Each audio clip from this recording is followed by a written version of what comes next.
Temperatures dropped quickly last night into this morning, starting a cold few days here in Augusta. Let's send it over to First Alert meteorologist Tim Strong as things are expected to get even colder. Tim? Yeah, our consistency in morning lows in the 20s is going to stay with us all the way through the end of the week. And then we'll start focusing on Friday's window opening up for First Alert, where the potential for some winter-like weather and some cold rain will be around as we get into the first half of Friday's forecast. And that's what we're really looking at along I-20 and areas to the north, really kind of the forefront of what could be at times a wintry mix, maybe a little bit of snow that will come down as well. And that's really what we're looking at for the entire viewing area. Anywhere really far south of I-20, when you start getting in areas like Burt County towards Washington, Johnson County, and continuing into southern Georgia, mainly just a rain scenario. But we look at some of the totals and we've continued to compare models, really coming in a little bit more in the American GFS model along and north of I-20 is where there could be a little bit of icing.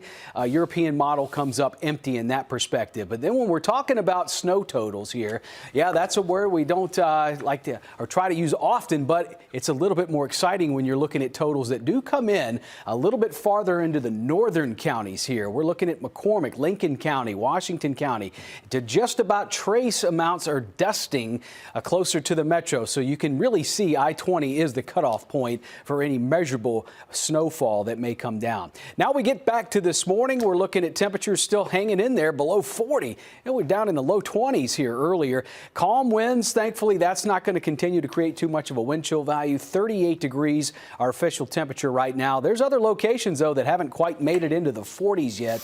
We look at 40 to 45 degrees from Aiken to Barnwell, but upper 30s, just about to hit that 40-degree mark. Crawfordville, Thompson, Evans, up towards the lake. But the pattern looks sunny and dry today. We're in the upper 40s to just about 50 degrees there, Nick. All right, thanks, Tim. And with that weather we're expecting, roads could be an issue. GDOT getting ahead of it, making brine and putting it down out on the roads. Audrey Dickherber is tagging along with them for that process.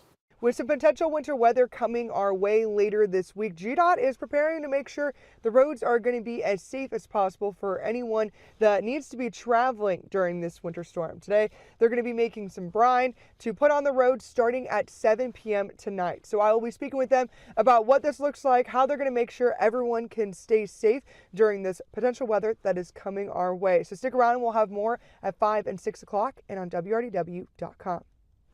If you need somewhere to go for warmth here at home, Augusta has several daytime centers available. This includes the Carrie J. Mays Center, Henry Brigham Center, and Diamond Lakes Regional Park. We have their hours and addresses for you up on your screen, but there are more options. You can find those on WRDW.com. Just search for warming shelters.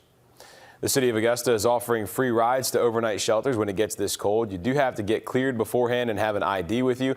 You can get a background check at the sheriff's office, and you can also call 706-821-1080 if you do it after 5 o'clock. The bus service runs from 3 to 8 each day. You have to go to the Broad Street Transfer Facility or May Park Community Center. More information up on our website.